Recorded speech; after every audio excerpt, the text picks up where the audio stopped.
bilang teacher sa Australia, napakadami kong pinagdaanan makapagpasko lang sa Pilipinas. Mga flight delays, long layovers, at kung ano-ano pa. But I'm here and there in Taiwan. Lahat ng na-miss ko, babawi tayo ngayon. I'm Sir Sikat. Hello! Flight check-in 970 and everybody else that may be sitting in the terminal. We all just heard that PA about evacuating. I have confirmed with Melbourne Air Force that they know nothing. Nagkagulo-gulo nga yung flights ko because of cancellations. Wala holiday.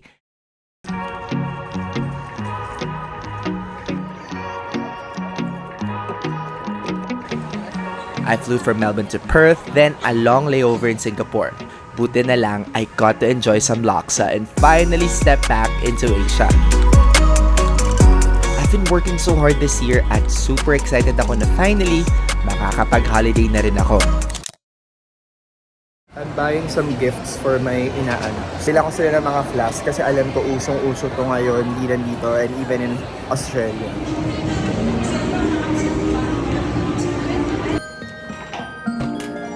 Matagal na rin ako hindi nakauwi ng Pasko simula nung mga ibang bansa ako.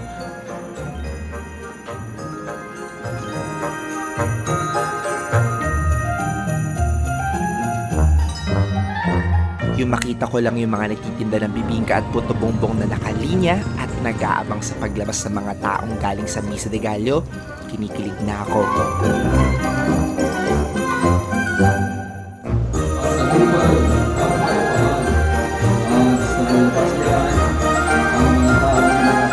Without a doubt, napakalaki talaga ng Pasko sa atin, hindi ba? I'm just so thankful for the year that has been. Every single part of it makes me just happy that I'm here for Christmas. Before heading to our ancestral home, tumaan muna kami sa farm ng dad ko. Si Krish, kaibigan ko na siya since college at sinusundo ko siya sa kabilang bayan para sumama sa aming Paskohan. Abogado ko na. Thank you. Kinikilig pa rin ako. Attorney Chris. Thanks. Patingin ng engagement ring. Ay, Oh. girl. Mamaya wala na yun sa kamay mo. Ever since bata pa ako, we've always spent Christmas Day sa bahay ng lolo at lola ko. Ngayon, kahit wala na sila, tuloy pa rin ang tradisyon na iniwan nila. Dahil nandito na ako, tumulong ako mag-facilitate ng ilang palaro kasama yung mga pinsan ko. I know for a fact that our family missed big gatherings like these. We somehow stopped doing this because of the pandemic.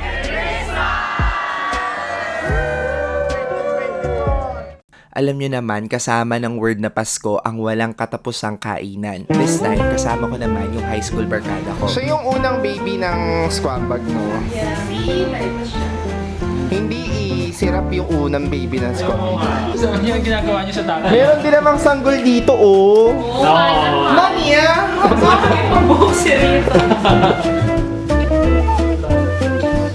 Happy birthday Yes, to wala talaga may you. birthday sa amin at trip-trip lang to. The next day, hinatid ako ng tatay ko sa airport. May pupuntahan ako dahil may agenda pa kasi ako. Ang tapusin ang lahat sa Taiwan. Pero syempre, I have to work even during this holiday. Bonus na nga lang na meron ako ensaymada. Sobrang sarap. Lahat lang ng nakasanayan ko noon ang gusto kong gawin dito sa Taiwan. Tulad ng kumain ng pork fried rice ng 7-Eleven at bumili ng chicken chop. Alam ko pagod pa to si Lawrence sa work pero maraming salamat my friend.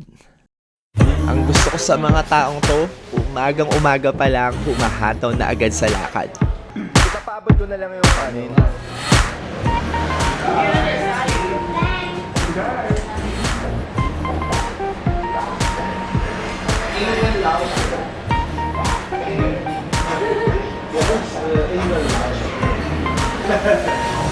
Harap. Wow, may photographer. Kasi yung neck mo lang yung nakikita kanina. Sayang naman yung face.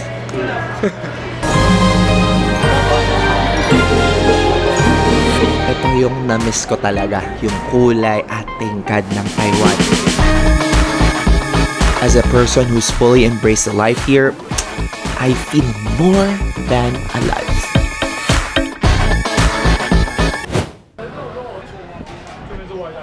Hi, ni hao. Nakakatuwa na kilala na nila ako dito sa restaurant na to. Ever since then, naging staple ko na siya dito. And yung paborito ko dito is their peanut noodles. Siyempre, I'll never miss GU on this trip. I went home with all the colors of this big ultimate noodle. Sabi ko nga sa inyo, ninanamnam ko lang yung mga dati kong gawin dito.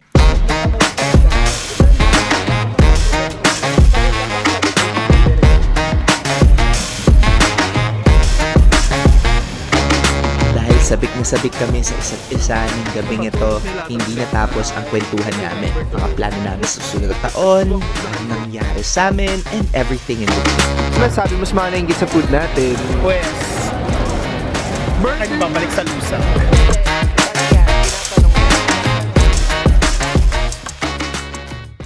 I also made time for Alicia, one of my teaching partners here in Tainan.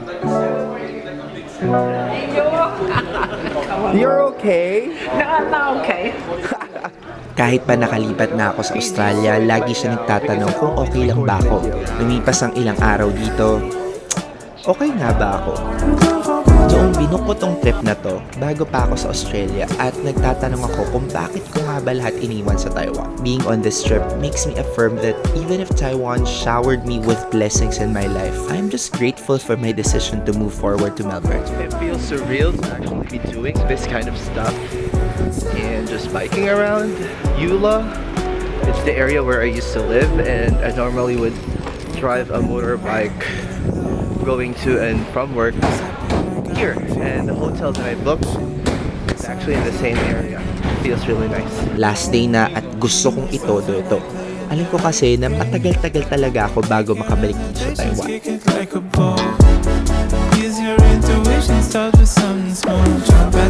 Ba't ka nag-o-opisina dyan?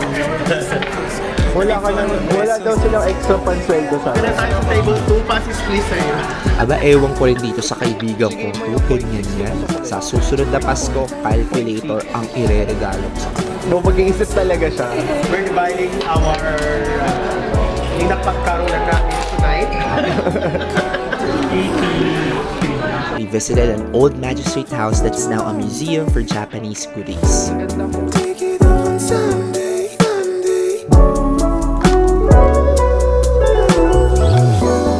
Focus on you, how to make it pop again. Go deeper on your love and let it all. At nirequest ko na pumunta kami sa Sansan, ang favorite kong coffee shop dito sa Thailand. I want this tiramisu cake to be inside me right now. Gusto ko lang mag-thank you sa mga kaibigan ko ito na talagang pinahinto nila yung weekend nila para sa akin.